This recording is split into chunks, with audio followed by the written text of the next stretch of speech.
Uma pesquisa mostrou que 40% dos americanos não acreditam que o aquecimento global é um problema sério. Enquanto o assunto é quase unanimidade entre a comunidade científica, um grupo informal de políticos industriais, chamado Cooler Heads Coalition, trabalha para combater o que eles chamam de mito. O termo aquecimento global começou a ser utilizado na década de 1950, nos Estados Unidos, em publicações científicas e revistas especializadas. Demorou mais de 20 anos até o uso corrente pela mídia em geral, e a população começou a ter mais conhecimento do debate só no final da década de 80. O mundo já esquentou quase 1 grau Celsius desde o final do século XIX, e projeções calculam que o planeta pode esquentar 6 graus até o final do século XXI. Mas como os cientistas sabem que a Terra está esquentando e de quem é a culpa? A temperatura anual é medida em mais de 6.300 estações ao redor do mundo.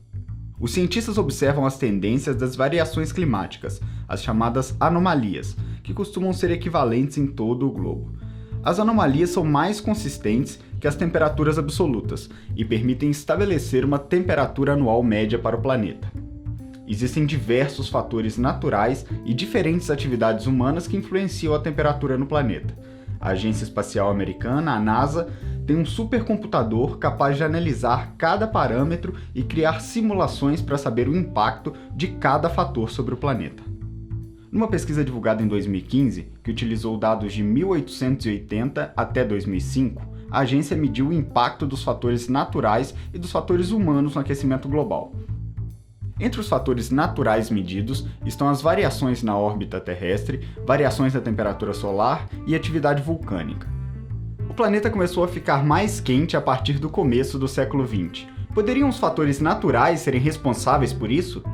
Em 1964, por exemplo, erupções na Indonésia e no Chile derrubaram a temperatura global drasticamente. Isso porque a atividade vulcânica gera gases que bloqueiam os raios solares e esfriam o planeta.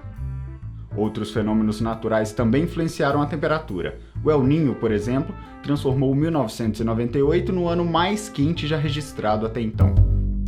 Entretanto, a curva do impacto de fenômenos naturais não dialoga com a tendência da temperatura anual observada. Em contrapartida, a emissão de gases do efeito estufa pela humanidade teve um impacto significativo e se mostra a principal causa do aquecimento global. Combinado com os efeitos de outros fatores humanos, como o desmatamento e a emissão de ozônio e aerosol, obtemos esse gráfico aqui. Observe como, a partir da década de 1950, a linha de impacto das atividades humanas e da temperatura média observada no planeta seguem a mesma direção. E desde então, a temperatura não para de subir. Enquanto o debate público ficou centrado nas políticas de crescimento sustentável, o consumo de matérias-primas e a emissão de gases que provocam o efeito estufa explodiram. Atualmente, é crescente a preocupação pública para adotar medidas que possam transformar esse cenário. No final de 2015, 195 países reunidos na Conferência do Clima em Paris, conhecida como COP21, assinaram um Tratado Universal de Combate ao Aquecimento Global. O acordo é histórico. Foi a primeira vez que todos os países assumiram compromissos relacionados ao clima. Entre as medidas do acordo, um teto para o aquecimento do planeta. O objetivo é limitar o aquecimento global em 2 graus Celsius, ou até mesmo 1,5 graus até o final do século XXI. Isso significa que todos os países terão de fazer mais do que já tem sido feito até agora. A ciência é clara, o mundo está esquentando, e isso traz consequências para a humanidade. Os países já reconheceram o problema. A tarefa de trabalhar para evitá-lo está agora principalmente nas mãos dos líderes políticos e industriais. Resta saber o que eles farão a respeito.